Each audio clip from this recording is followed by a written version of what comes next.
కిషన్ రెడ్డి గారు ఉప ముఖ్యమంత్రి వారు నేనేం అంటలేను. నేను ఒకటే అడుగుతున్నాను.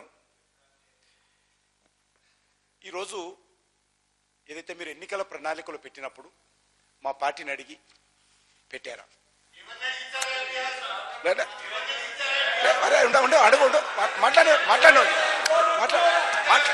అదేవిధంగా ఈరోజు నేనే క్రిటిసైజ్ చేస్తాను. మాట్లాడినాను క్రిటిసైజ్. ఈరోజు 21,000 కోట్లతో మల్టీ లెవెల్ ఫ్లైఓవర్స్, కారిడార్లు, కిషన్ రెడ్డి గారు స్కై ఫ్లైఓవర్స్, కిషన్ రెడ్డి గారు స్కైవే మంత్రి గారు ఏ మేనిఫెస్టోలో పెట్టారని బీహార్కి ఇచ్చారు మేడం? ఏ మేనిఫెస్టోలో పెట్టారని బీహార్కి ఇచ్చారు? కిషన్ రెడ్డి గారు బీహార్కి ఇచ్చినట్టు మాకు ఇవ్వచ్చు కదా. కిషన్ రెడ్డి గారు మాట్లాడారు. అధ్యక్ష మనది ధనిక రాష్ట్రము, మనది మిగులు బడ్జెట్, పేదరికం లేనటువంటి బడ్జెట్ అని ఎవరు చెప్పారు అధ్యక్ష? నేను చెప్పాలా? మన ముఖ్యమంత్రి గారు చెప్పారు. బీహార్ లో పేదరికం ఉంది, బీహార్ లో లోటు బడ్జెట్ ఉంది, మన దగ్గర లోటు బడ్జెట్ లేదు, మనది మిగులు బడ్జెట్. మనం ఎన్నికల్లో హామీ ఇచ్చాము, గుజరాత్ తర్వాత అత్యంత ధనిక రాష్ట్రం మన రాష్ట్రం అని చెప్పి ప్రభుత్వ మోదీకి చెప్తూ ఒక నిమిషం ఈరోజు ఏమంటున్నారు అధ్యక్ష? 21,000 కోట్లతో హైదరాబాద్ లో మల్టీ లెవెల్ ఫ్లైఓవర్స్, ఆకాశ వీధులు, ముఖ్యంగా ఆకాశ హార్మాలు. నేనేమంటున్నానంటే అవి కట్టండి ముందు. ఇది మీరు అడుగుతున్నారు కదా, ఈ రైతుల ప్రాణాలు ఆపండి, తర్వాత ఆకాశ వీధులు కట్టండి, ఆకాశ హార్మాలు కట్టండి, స్కైవేస్ కట్టండి. ఇది నేను అడిగేది. కాబట్టి మీ దగ్గర డబ్బులు లేకపోతే ఆకాశ హార్మాలు ఎట్లా కడతారు? మేడం కిషన్ రెడ్డి గారు, madam greater Hyderabad, madam Kishan Reddy గారు వినండి.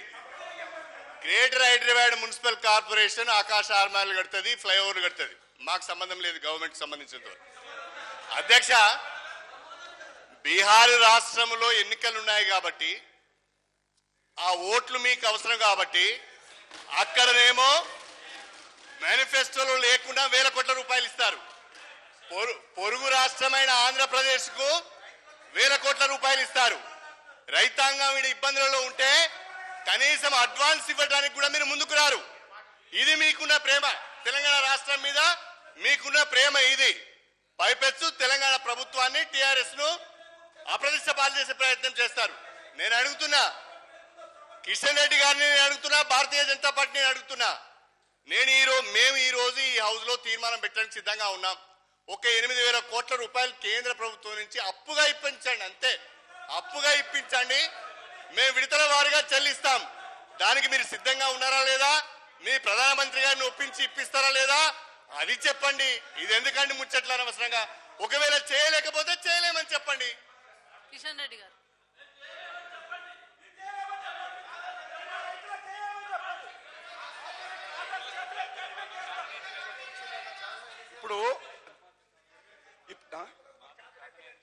ఇప్పుడు ఒకటే విషయం అధ్యక్ష, వారు ఉప ముఖ్యమంత్రి గారు నాకు ఇచ్చిన మైక్ మాట్లాడిన వాళ్ళ మీరు మధ్యలో కట్టేసి మళ్ళీ ఆయనకి ఇస్తే, నేను వారు మాట్లాడుతున్నప్పుడు మా పార్టీకి చెప్తున్నప్పుడు నేనేం అనలా, అడ్డం రాలి ఎందుకు చెప్తున్నావు అని మాట్లాడుతున్నప్పుడు మాట్లాడిన వాళ్ళ. నేను ఒకటే అధ్యక్ష, ఎన్నికల ప్రణాళికలో పెడుతున్నప్పుడు ఈ విషయం అప్పుడు మమ్మల్ని అడగలేదు.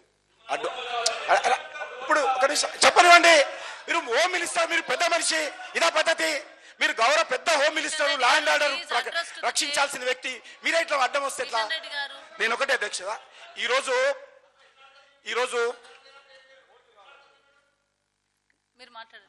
బీహార్ కు సంబంధించి ప్యాకేజ్ ఇచ్చారు.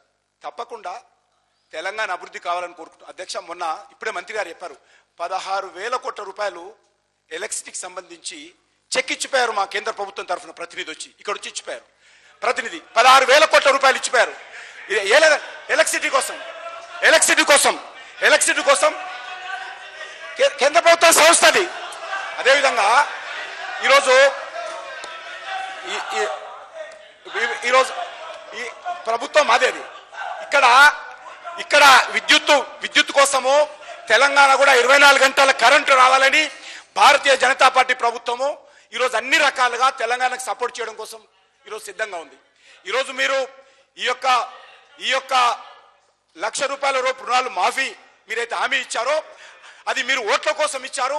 ఈరోజు ఓట్లు వేయించుకున్న తర్వాత ఈరోజు రైతులను వెన్నుపోటు పొడిచే విధంగా, సమస్యను తప్పుదారి పట్టించే విధంగా ఈరోజు ప్రభుత్వం వ్యవహారం చేస్తున్నది. ఇది మీరేమో ఓట్లు వేసుకోవాలి, మీరు అధికారం రావాలి, మేము అప్పు తీసుకురావాలంటే కేంద్రం పోయి, ఇదా పద్ధతి? ఈరోజు అనేక రకాలుగా కేంద్ర ప్రభుత్వం అధ్యక్ష మీరేమో మంత్రులు అవుతారు, మీరు ఉప ముఖ్యమంత్రులు అవుతారు, మీరేమో అధికారంలోకి వస్తారు. ఇప్పుడు మేము అప్పు తీసుకురావాలంట, ఇదా పద్ధతి? మీరు చెప్పండి, మీరు చాతా కాదని చెప్పండి, మేము ఇచ్చినటువంటి హామీ అమలు చేయమని చెప్పండి. ఖచ్చితంగా మీరు ప్రజల ముందు మా తప్పైపోయిందని మీరు క్షమాపణ కోరండి. రైతులను తప్పకుండా మేము కేంద్ర ప్రభుత్వం ద్వారా తీసుకొస్తామని చెప్పండి.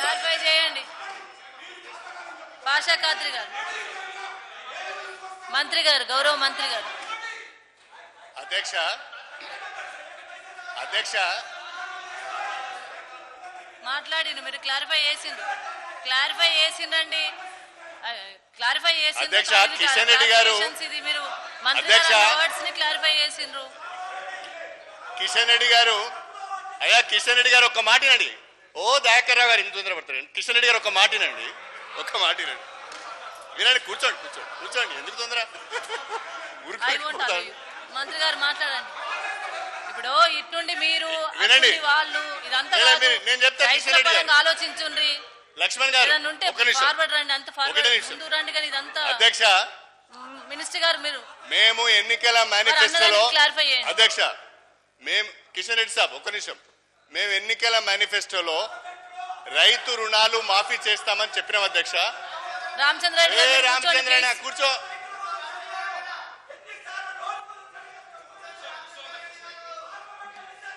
అధ్యక్ష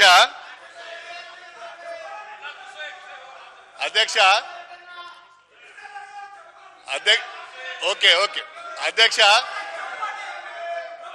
తెలంగాణ రాష్ట్ర సమితి ఎన్నికల మేనిఫెస్టోలో తెలంగాణ ప్రజలకు హామీ ఇచ్చిన మేరకు రైతు రుణమాఫీకి మా ప్రభుత్వం కట్టుబడి ఉన్నది. ఇప్పటికే 2 విడతలుగా 50% రుణమాఫీని వర్తింపజేశాం. మిగతా 50% రుణమాఫీకి వన్ టైం సెటిల్మెంట్ కావాలని అన్ని ప్రతిపక్షాలు అడుగుతున్నాయి. మాకు కూడా అదే ఆలోచన ఉన్నది. మేము దానికి ఏం భిన్నంగా లేం. మాకు కూడా వన్ టైం సెటిల్మెంట్ చేయాలనే ఉన్నది. కాకపోతే రాష్ట్ర ప్రభుత్వం దగ్గర రిసోర్సెస్ లేవు, వేస్ అండ్ మీన్స్ లేవు అని దానికి ఏం చేయాలని మేము ఆలోచన చేస్తున్నాం. అందుకనే నేను భారతీయ జనతా పార్టీ పైన విమర్శ చేయలేదు. నేను విజ్ఞప్తి మాత్రమే చేశాను. ఈ రోజు ఒక తీర్మానం పెడదాం, మనమందరం కలిసి కేంద్ర ప్రభుత్వం దగ్గరికి వెళ్దాం, ప్రధానమంత్రి గారి దగ్గరికి వెళ్దాం, 8,000 కోట్ల రూపాయలు అడ్వాన్స్ అడుగుదాం, అప్పుగా తీసుకుందాం, మళ్ళీ దాన్ని విడతలుగా మేము పేమెంట్ చేస్తామంటే ఎందుకు ఉలికి పడుతున్నారో నాకు అర్థం కావడం లేదు. అంటే మీరు రాజకీయాలు చేయాలి, ప్రభుత్వాన్ని విమర్శించాలి, అవసరం వచ్చినప్పుడు మాత్రము సహాయం చేయమంటే తప్పించుకుంటూ పోవాలి. ఏం సహాయం చేశారా మీరు?